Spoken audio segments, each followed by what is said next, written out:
नमस्कार दोस्तों, स्वागत है फिर से एक नई वीडियो में। दोस्तों, अगर आप हमसे जुड़े हैं, हमारे चैनल को सब्सक्राइब किए हैं, तो बिल्कुल आपको पता होगा कि हम खान सर के पॉलिटी का जो क्लासरूम नोट्स है, उसमें से ऑब्जेक्टिव प्रश्न को हम सॉल्व कर रहे हैं। और इससे पहले हमने 3 वीडियो अपलोड कर दिया। भाग 3 तक का मूल अधिकार तक के जो ऑब्जेक्टिव प्रश्न थे उसको सॉल्व कर दिया गया है। आज हमारा भाग संख्या 4 है, जो कि राज्य की नीति निर्देशक तत्व से प्रश्न रहेंगे। बात करते हैं इससे पहले कि अगर आप वीडियो नहीं देखे हैं तो आपको डिस्क्रिप्शन में लिंक मिल जाएगा, आप वहां से जाके देख सकते हैं, या चैनल के प्लेलिस्ट में जाइए, वहां प्लेलिस्ट बनाया गया है, आप प्लेलिस्ट में जाकर वीडियो को देख सकते हैं।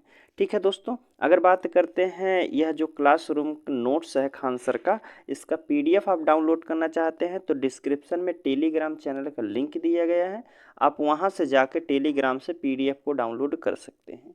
ठीक है, तो चलिए प्रश्न शुरू करते हैं राज्य के नीति निर्देशक तत्वों से। तो आज का पहला प्रश्न है आपके सामने, देखिए कह रहा है कि भारतीय संविधान के भाग 4 में दिए गए निर्देशक सिद्धांत में कौन सा सूचीबद्ध है। मतलब भाग संख्या 4 में इनमें से कौन सा ऑप्शन में से दिया गया है। समान कार्य के लिए समान वेतन, तो आप कहेंगे जी यह भी दिया गया है राज्य के नीति निर्देशक तत्वों में। समान नागरिक संहिता, हाँ यह भी दिया गया है। छोटे परिवार का मानदंड, यह नहीं दिया गया। प्राथमिक स्तर पर मातृभाषा में शिक्षा, नहीं ये भी नहीं दिया गया। तो हमारा कौन सा दिया गया है, समान कार्य के लिए समान वेतन और समान नागरिक संहिता। तो ऑप्शन कौन सा हो जाएगा, पहला और दूसरा सही, अर्थात बी वाला ऑप्शन सही होता है। अब दूसरा प्रश्न है आपके सामने, देखिए पूछा गया है कि राज्य के नीति निर्देशक सिद्धांत किस प्रकार मौलिक अधिकारों से भिन्न है। किस प्रकार मौलिक अधिकारों से भिन्न है, पहला ऑप्शन कह रहा है पूर्वोक्त केंद्रीय सरकार के लिए और उपर्युक्त राज्यों के लिए है। दूसरा ऑप्शन है उपरोक्त संविधान का अंग नहीं है जबकि उपर्युक्त है। फिर सी वाला कह रहा है कि राज्य के नीति निर्देशक परिवर्तनीय नहीं है। ठीक है, परिवर्तनीय नहीं है जबकि मूल अधिकार जो है वह परिवर्तनीय है। तो ये ऑप्शन जो हो जाएगा सी वाला ही सही अर्थ। तीसरा प्रश्न है कि भारतीय संविधान के निम्नलिखित अनुच्छेदों में से अनुच्छेद राज्य के सरकारों को ग्राम पंचायत को संगठित निर्देश कौन देता है। अर्थात राज्य की नीति निर्देशक तत्व में पंचायत का जो गठन है किस अनुच्छेद में कहा गया है, अनुच्छेद 32 में, 46 में, 40 में या फिर 51 में। तो आप कहेंगे पंचायतों का जो गठन की बात की गई है यह अनुच्छेद 40 में है, तो ऑप्शन सी वाला यहाँ बिल्कुल सही होगा। ठीक है, चलिए चौथा प्रश्न देखते हैं। इसमें पूछा जा रहा है एक कल्याणकारी राज्य के निदेशक आदर्श वर्णित है। निदेशक आदर्श वर्णित है कहाँ है, राज्य के नीति निर्देशक तत्वों में है, मौलिक अधिकारों के अध्ययन में है, संविधान की 7वीं अनुसूची में है, या किसी भी राज्य के कानून को अवैध घोषित कर सकता है। कल्याणकारी राज्य की बात की जा रही है, तो यह राज्य के नीति निर्देशक तत्वों में शामिल किए हैं। ठीक है, चलिए पांचवा प्रश्न है, देखिए कह रहा है कि शराबबंदी संविधान की किस धारा में निर्देशित किया गया है। किस धारा में है दोस्तों, धारा 47, धारा 37, 50 या फिर 48। शराबबंदी, शराबबंदी से लिए पूछा जा रहा है, तो आप कहेंगे शराबबंदी की बात की गई है तो अनुच्छेद 47 में, धारा 47 में होगा। ठीक है, इसमें जो कहा गया है सरकार पोषायुक्त आहार उपलब्ध कराएगी और मद्यपान, नशीली दवाएं, नशीले शराब जो होते हैं इस पर प्रतिबंध लगाएगी। तो ऑप्शन ए वाला यहाँ बिल्कुल सही होता है। पांचवा प्रश्न है आपके सामने, पूछा गया है भारतीय संविधान का कौन सा भाग राज्य के लिए नीति निर्देशित करने वाला तत्वों का उल्लेख करता है। राज्य के नीति निर्देशक तत्व किस भाग में दिए गए, हमसे पूछा गया है, तो भाग संख्या 4 में, सभी को पता होगा। ठीक है, तो ऑप्शन डी वाला यहाँ सही होता। अगले प्रश्न की बात करते हैं। 8वां प्रश्न है, पूछा गया है कि भारतीय संविधान के किस अनुच्छेद में राज्य के नीति निर्देशक तत्वों का उल्लेख किया गया है। किस अनुच्छेद से लेकर किस अनुच्छेद तक राज्य के नीति निर्देशक तत्व हैं, तो आप कहेंगे 36 से लेकर 51 तक जो है यह राज्य के नीति निर्देशक तत्व दिए गए हैं। ऑप्शन बी वाला यहाँ बिल्कुल सही होगा। अगला प्रश्न है, पूछा गया है कि निम्नलिखित निदेशक सिद्धांतों में से वह सिद्धांत कौन सा है जिसे गांधीवाद सिद्धांत भी कहा जाता है। गांधीवाद सिद्धांत किसे कहा जाता है दोस्तों, तो आपका ऑप्शन जो हो जाएगा स्वशासन की प्रभावी इकाई के रूप में ग्राम पंचायत का संगठन। ऑप्शन बी वाला यहाँ आपका बिल्कुल सही हो जाएगा। ठीक है, चलिए अगले प्रश्न की बात कर लेते हैं। अगर यहीं अनुच्छेद की बात किया जाए कि कौन कौन से अनुच्छेद जो है गांधीवाद है, तो आप कहेंगे अनुच्छेद संख्या 40 और 46 है, 47 फिर 48 है। ठीक है, ये जो 4 अनुच्छेद दिए गए हैं यह गांधीवाद अनुच्छेद हैं। ठीक है, चलिए अगले प्रश्न की बात करते हैं। 10वां प्रश्न है मिलान करना है। देखिए अनुच्छेद दिए गए हैं उनके विषय से संबंधित है। 40 किससे संबंधित है, तो आप कहेंगे ग्राम पंचायत से संबंधित है। 41 काम पाने का अधिकार है। 44 जो होता है समान नागरिक संहिता होता है। और 48 जो है कृषि एवं पशुपालन का संगठन। तो कौन सा हो जाएगा, पहले का पहला, दूसरे का दूसरा, तीसरे का तीसरा। तो किस ऑप्शन में दिया गया है, तो आप कहेंगे पहले वाले ही ऑप्शन में दिया गया है, पहले का पहला और दूसरे का दूसरा। ठीक है, चलिए अगले प्रश्न की बात करते हैं। 11 नंबर का प्रश्न है। देखिए कि कह रहा है इनमें से कौन सा राज्य के नीति निर्देशक सिद्धांतों में सम्मिलित नहीं है। कौन डीपीएसपी में शामिल नहीं है, मद्य निषेध या शराबी जो शराब है उस पर प्रतिबंध लगाया गया है, क्या यह शामिल है, तो आप कहेंगे जी बिल्कुल शामिल है, इस पर प्रतिबंध लगा दिया गया है। ठीक है, और कह रहा है कि काम का अधिकार, काम पाने का अधिकार क्या राज्य के नीति निर्देशक तत्वों में शामिल है, तो आप कहेंगे हाँ यह भी शामिल है। समान कार्य के लिए समान वेतन यह भी शामिल है। सूचना का अधिकार जो है यह आपके डीपीएसपी में शामिल नहीं है। तो ऑप्शन क्या हो जाएगा, डी वाला यहाँ सही होता है। चलिए अगले प्रश्न की बात करते हैं। देखिए 12 नंबर का है मौलिक अधिकार। एक मिनट, कह रहा मौलिक अधिकार एवं राज्य के नीति निर्देशक तत्वों के विषय में कौन सा कथन सही है। अब इनमें कौन सा कथन सही है दोस्तों, यह बताना है आपको। वे परस्पर विरोधी हैं, मूल अधिकार और डीपीएसपी। वे एक दूसरे के पूरक हैं, दोनों में कोई अंतर नहीं है, वे असामान्य हैं। तीन में से कौन सा सही हो जाएगा, तो आप कहेंगे डीपीएसपी और राज्य के नीति निर्देशक तत्व का जो सही कथन होगा यह दोनों एक दूसरे के पूरक हैं। ऑप्शन क्या हो जाएगा, बी वाला यहाँ सही होता।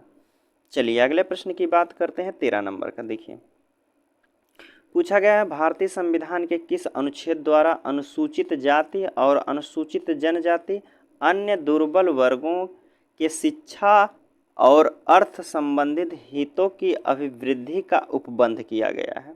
अनुसूचित जाति और अनुसूचित जनजाति के शिक्षा अर्थ संबंधित अभिवृद्धि किया गया है, किसमें किया गया है, तो आप कहेंगे अनुच्छेद 46 में बात की गई है।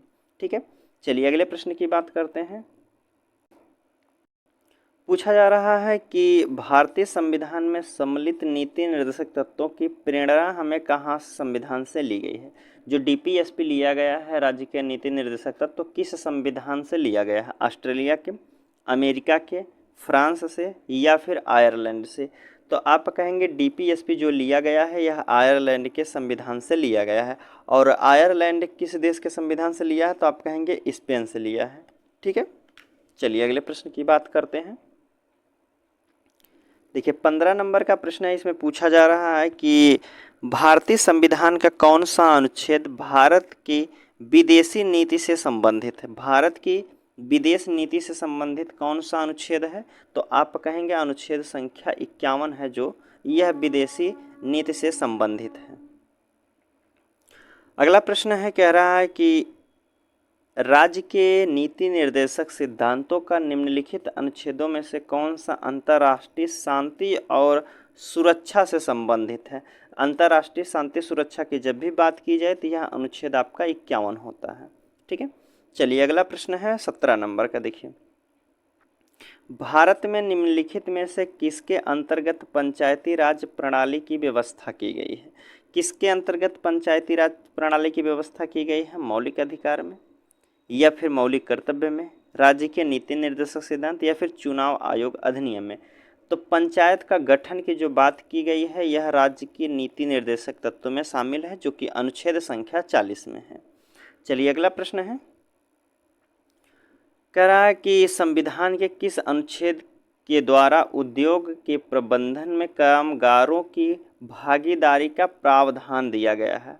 कामगारों के भागीदारी का प्रावधान दिया गया है किस अनुच्छेद में यह कहा गया है, तो आप कहेंगे 43 के क में दिया गया, 43 के ए में दिया गया है कि उद्योग में, छोटे मोटे उद्योग में कामगारों की भागीदारी रहेगी। ठीक है, चलिए अगले प्रश्न की बात करते हैं 19 नंबर का। निम्नलिखित में से कौन सा नीति निर्देशक तत्व है, इनमें से कौन सा डीपीएसपी में शामिल है? समान नागरिक संहिता, प्रेस की स्वतंत्रता, तो आप कहेंगे नहीं, यह अनुच्छेद 19 के ए में है जो कि मूल अधिकार में है। धार्मिक स्वतंत्रता, धर्म की स्वतंत्रता, यह भी नहीं है आपकी, यह आपकी 25 से 28 तक है, और आपका डीपीएसपी जो शुरू होता है वह 36 से 51 के बीच में है। ठीक है, और धार्मिक स्वतंत्रता की बात की जा रही है तो अनुच्छेद 25 से लेकर 28 तक है। फिर कह रहा है विधि के समक्ष समानता, विधि के समक्ष समानता की बात की गई है, क्या यह डीपीएसपी में शामिल है? तो आप कहेंगे यह भी नहीं शामिल है, यह अनुच्छेद 14 में कहा गया है कि विधि के सामने जो है, कानून के सामने सब बराबर हैं। तो बच्चा हमारा क्या, समान नागरिक संहिता जो है यह डीपीएसपी में शामिल है। चलिए अगले प्रश्न की बात करते हैं। कह रहा है कि समान कार्य के लिए समान वेतन भारत के संविधान में सुनिश्चित किया गया है, किसमें कहा गया है? समान कार्य के लिए समान वेतन, यह आपके डीपीएसपी में बात कही गई है। और अनुच्छेद की बात किया जाए तो अनुच्छेद संख्या 39 में कहा गया है कि समान कार्य के लिए समान वेतन मिलेगा।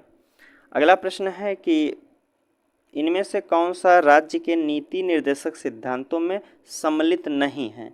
इनमें से कौन सा है जो डीपीएसपी में शामिल नहीं है? मद्यपान पर निषेध, यह तो शामिल है भाई। काम का अधिकार, तो यह भी आप कहेंगे शामिल है। समान कार्य के लिए समान वेतन, यह भी 39 में शामिल है, अनुच्छेद 39 में। सूचना का अधिकार, सूचना का अधिकार जो है डीपीएसपी में शामिल नहीं है, तो ऑप्शन डी वाला यहाँ सही होगा। 22 नंबर के प्रश्न में कह रहा है कि राज्य के नीति निर्देशक सिद्धांत एक ऐसा चेक है जो बैंक की सुविधा अनुसार जो है अदा किया जाएगा, किसने कहा था? यह वक्तव्य किसने कहा था दोस्तों कि डीपीएसपी जो है एक ऐसा चेक है जो बैंक अपनी सुविधा अनुसार उसे दे करेगी या अदा करेगी। तो इस कहने वाले जो व्यक्ति हैं केटी शाह ने कहा था, तो ऑप्शन क्या हो जाएगा? डी वाला यहाँ सही होता। चलिए अगला प्रश्न है कि भारत के संविधान के अंतर्गत ग्राम पंचायतों का गठन कैसा है? एक मूलभूत अधिकार है, एक मूल कर्तव्य है, या निर्देशक सिद्धांत है, या इनमें से कोई नहीं? तो आप कहेंगे पंचायतों का जो गठन है यह राज्य के नीति निर्देशक तत्वों के अंतर्गत आता है। और अनुच्छेद की बात की जाए तो अनुच्छेद 40 में पंचायतों का गठन की बात कही गई है। चलिए अगला प्रश्न देखते हैं। देखिए 24 नंबर के प्रश्न में दिया गया है, नीचे दिए गए कथन का एक कथन को कथन ए तथा दूसरे को कारण आर का कहा गया है। अब देखिए इसमें क्या कह रहा है। पहला कह रहा है कथन कि मनरेगा दर अर्ह परिवार के कम से कम एक सदस्य को वर्ष में 100 दिन रोजगार दिलाने का प्रावधान करता है। पहला ऑप्शन कह रहा है, कथन कह रहा है। अब कारण है रोजगार का अधिकार संविधान के भाग 3 में प्रविहित है, तो आप कहेंगे 3 में शामिल नहीं है। जो रोजगार का अधिकार है यह अनुच्छेद जो भाग संख्या 3 में शामिल नहीं, यह डीपीएसपी में शामिल है। तो आर जो है हमारा गलत होगा। आर किस में गलत कह रहा है? तो आर गलत केवल ऑप्शन सी वाले में कह रहा है। ए सही है परंतु आर गलत है। ठीक है, तो सी वाला यहाँ सही होगा। चलिए अगला प्रश्न है 25 नंबर का। संविधान के 42वें संविधान संशोधन निम्नलिखित में से कौन सा सिद्धांत राज्य के नीति निर्देशक तत्वों में जोड़ा गया था? इनमें से कौन सा तत्व जोड़ा गया था जो 42वां संविधान संशोधन हुआ था? 42वां संविधान संशोधन कब हुआ था? तो आप कहेंगे 1976 के अंतर्गत हुआ था। उसके तहत क्या जोड़ा गया है इसमें? तो क्या जोड़ा गया है? पुरुष और स्त्री दोनों के लिए समान कार्य के लिए समान वेतन, तो यह तो पहले से ही था। उद्योगों में प्रबंधन में कामगारों की सहभागिता, तो आप कहेंगे जी यही हमारा जोड़ा गया है डीपीएसपी में 42वां संविधान संशोधन जो कि 1976 में हुआ था। ठीक है, चलिए देखिए 26 नंबर के प्रश्न में कह रहा है संविधान निम्नलिखित में से किसके शोषण के विरुद्ध अधिकार स्वीकृत करता है? बच्चों के खिलाफ, और स्त्रियों के खिलाफ, जनजातियों के खिलाफ या दलितों के खिलाफ। तो शोषण के विरुद्ध अधिकार स्वीकृत करता है या बच्चों के खिलाफ करता है, जनजातियों के और दलितों के लिए। तो ऑप्शन कौन सा हो जाएगा? पहला, तीसरा, चौथा। पहला, तीसरा, चौथा किस ऑप्शन में दिया गया है? पहला, तीसरा, चौथा। तो यहाँ डबल 3 या 4 कर लीजिए। तो आपका कौन सा ऑप्शन हो जाएगा? आप सी वाला यहाँ बिल्कुल सही होगा। ठीक है, चलिए 27 नंबर का प्रश्न है, देखते हैं। कह रहा है कि इनमें से कौन सा राज्य के नीति निर्देशक सिद्धांतों में सम्मिलित है? कौन सा डीपीएसपी में शामिल है? राज्य देश के पर्यावरण के संरक्षण तथा संवर्धन का प्रयास करेगी, यह बात कही गई है आपके डीपीएसपी में। ठीक है, डीपीएसपी में कहा गया है कि राज्य सरकार जो है पर्यावरण का संरक्षण करेगी। अगर बात करते हैं किस अनुच्छेद में कहा गया है, तो आप कहेंगे 48 के क में कहा गया है। अनुच्छेद 48 के क में कहा गया है कि राज्य सरकार जो है पर्यावरण का संरक्षण करेगी। अगला प्रश्न है 28 नंबर का प्रश्न है, देखिए। कह रहा है कि निम्नलिखित में से भारतीय के संविधान में जिसमें जो पर्यावरण संरक्षण, संवर्धन तथा वन्य जीव की रक्षा के लिए प्रावधान पाए जाते हैं, कहाँ है? तो राज्य के नीति निर्देशक तत्व में और मूल कर्तव्य में, हाँ, दोनों में शामिल है। डीपीएसपी में भी शामिल है और आपका मूल कर्तव्य भी होगा कि आप पर्यावरण को संरक्षण दीजिए। ठीक है, तो आप कहेंगे ए और बी दोनों में शामिल है। ठीक है, चलिए अगले प्रश्न की बात करते हैं।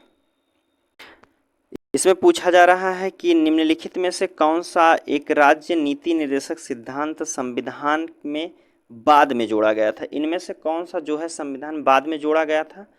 ग्राम पंचायतों का संगठन, या फिर गोवध निषेध, या मुफ्त कानूनी सहायता, या फिर समान नागरिक संहिता। बाद में कौन सा जोड़ा गया? तो आप कहें जो मुफ्त में कानूनी सहायता मिलती है, यह बाद में जोड़ा गया। और कब जोड़ा गया है? तो आप कहेंगे 42वां संविधान संशोधन जो हुआ है, कब हुआ था? 1976 के तहत जोड़ा गया है। और किस अनुच्छेद में जोड़ा गया है? तो आप कहेंगे 39 के क में कहा गया है कि मुफ्त कानूनी सहायता मिलेगी। ठीक है, चलिए अगले प्रश्न की बात करते हैं। कह रहा है कि भारतीय संविधान के भाग 4 में दिए गए निर्देशित सिद्धांतों में से इनमें से कौन सा सूचीबद्ध है? इसका कहने का अर्थ है भाग संख्या 4 में राज्य के नीति निर्देशक तत्वों में इन ऑप्शन में से कौन सा शामिल है? समान कार्य के लिए समान वेतन, जी आप कहेंगे बिल्कुल ये तो शामिल है डीपीएसपी में। समान नागरिक संहिता, यह भी शामिल है। छोटा परिवार मानदंड, यह नहीं शामिल है। प्राथमिक स्तर पर मातृभाषा, यह भी नहीं है हमारा। तो ऑप्शन पहला और दूसरा सही होता है। किस ऑप्शन में दिया गया है? पहला और दूसरा, केवल ऑप्शन बी में दिया गया है, तो यहाँ आपका बी वाला सही होता है। ठीक है, चलिए अगले प्रश्न की बात करते हैं। देखिए 31 नंबर का प्रश्न है कि राज्य के नीति निर्देशक सिद्धांतों को भारतीय संविधान में शामिल किए जाने का उद्देश्य है। क्या उद्देश्य है दोस्तों? राजनीतिक प्रजातंत्र को स्थापित करना, सामाजिक प्रजातंत्र को स्थापित करना, गांधीवाद प्रजातंत्र को स्थापित करना, या सामाजिक और आर्थिक प्रजातंत्र को स्थापित करना। डीपीएसपी का उद्देश्य क्या है दोस्तों? तो आप कहेंगे इसका जो उद्देश्य है सामाजिक और आर्थिक प्रजातंत्र को स्थापित करना। ऑप्शन डी वाला यहाँ सही हो जाएगा। चलिए 32 नंबर के प्रश्न में कह रहा है कि निम्नलिखित में से कौन एक राज्य के नीति निर्देशक सिद्धांतों का उद्देश्य नहीं है? इनमें से कौन सा डीपीएसपी में शामिल नहीं है, वह हमसे पूछा गया। एक कल्याणकारी राज्य की स्थापना करना, यह तो सही है, डीपीएसपी में शामिल ही है। फिर दूसरा कह रहा है कि सामाजिक आर्थिक न्याय को सुनिश्चित करना, अभी ऊपर वाले प्रश्न में बताया गया।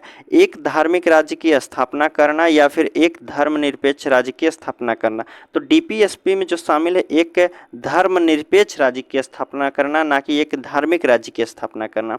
तो कौन सा शामिल नहीं है? तो आप कहेंगे सी वाला इसमें शामिल नहीं है। चलिए अगले प्रश्न की बात करते हैं।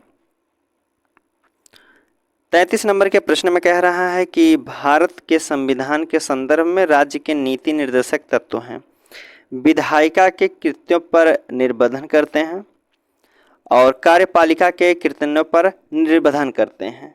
तो इनमें से कौन सा शामिल हो जाएगा? तो जो डीपीएसपी शामिल है दोस्तों, यह विधायिका और कार्यपालिका पर नहीं है, यह सरकार पर निर्भर करती है। ठीक है, जो डीपीएसपी है यह सरकार सरकार की जो है इच्छा पर निर्भर करता है। सरकार अगर चाहेगी तो आपको सभी जो आप डीपीएसपी में दिया गया उस मिलेगा, अगर नहीं चाहेगी तो नहीं मिलेगा। इसमें कार्यपालिका और विधायिका का कोई नहीं इसमें रोल है। तो ऑप्शन क्या हो जाएगा, ना तो पहला ना ही दूसरा ऑप्शन जो है किस में दिया गया है, तो आप कहेंगे डी वाले में दिया गया है। 34 नंबर का प्रश्न है, आप देखिए इसमें पूछा गया है कि संविधान का कौन सा भाग कल्याणकारी राज्य का आदर्श घोषित करता है। कौन सा भाग जो है कल्याणकारी राज्य का आदर्श घोषित करता है, तो आप कहेंगे यह बातें जो हैं राज्य के नीति निर्देशक तत्व में कही गई हैं, एक कल्याणकारी राज्य की स्थापना करना।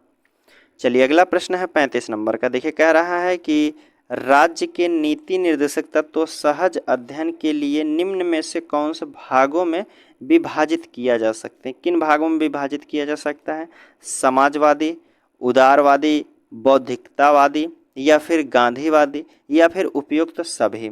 तो राज्य के नीति निर्देशक तत्व जो सहज अध्ययनों में विभाजित किया जा सकता है, तो आप कहेंगे सभी में विभाजित किया जा सकता है। तो ऑप्शन क्या हो जाएगा, डी वाला यहाँ बिल्कुल सही हो जाएगा। अगला प्रश्न है डीपीएसपी सिद्धांत है, कैसा सिद्धांत, वाद योग्य है, वाद योग्य नहीं है, मौलिक अधिकार या इनमें से कोई नहीं। तो जो डीपीएसपी है यह वाद योग्य नहीं है। ठीक है, चलिए अगले प्रश्न की बात करते हैं। देखिए इसमें कह रहा है कि भारत के संविधान के अनुसार निम्नलिखित में से कौन सा देश के शासन के लिए आधारभूत है। देश के शासन के लिए कौन सा आधारभूत है, मूल अधिकार, मूल कर्तव्य, राज्य के नीति निर्देशक तत्व या फिर मूल अधिकार का मूल कर्तव्य। तो आप कहेंगे जो भारत के संविधान के अनुसार जो शासन के लिए आधारभूत होता है वह डीपीएसपी ही है, राज्य के नीति निर्देशक तत्व। ऑप्शन क्या हो जाएगा, सी वाला यहाँ सही होता है। चलिए 38 नंबर के प्रश्न में कह रहा है कि निम्नलिखित में से कौन एक मौलिक अधिकार नहीं है। इनमें से मौलिक अधिकार पूछ लिया, इनमें से कौन सा मौलिक अधिकार नहीं है, उत्पीड़न के खिलाफ अधिकार, यह तो मौलिक अधिकार में शामिल है। समान काम के लिए समान वेतन, यह डीपीएसपी में शामिल है। तो यही हमसे पूछा गया कौन सा जो है मौलिक अधिकार में शामिल नहीं है। तो समान काम के लिए जो समान वेतन मिलेगा यह डीपीएसपी में कहा गया है। 39 नंबर का प्रश्न है और आज का लास्ट प्रश्न है दोस्तों। इसमें कह रहा है निम्नलिखित में से कौन सा राज्य के नीति निर्देशक तत्वों में निहित है, कौन सा डीपीएसपी में शामिल है। कह रहा अपराधों के लिए दोषी सिद्ध के संबंध में संरक्षण, तो यह जो है आपके मूल अधिकार में शामिल है। प्राण एवं दैहिक स्वतंत्रता, यह भी मूल अधिकार में शामिल है। अल्पसंख्यक वर्गों के हितों का संरक्षण, यह भी आपके जो है मूल अधिकार में शामिल है।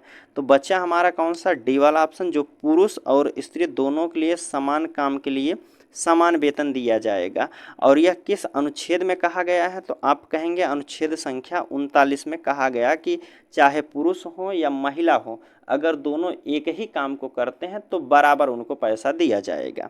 ठीक है, तो आज का प्रश्न जो है दोस्तों यहीं समाप्त होता हुआ। मिलते हैं आपसे अगले वीडियो में, तब तक के लिए धन्यवाद दोस्तों।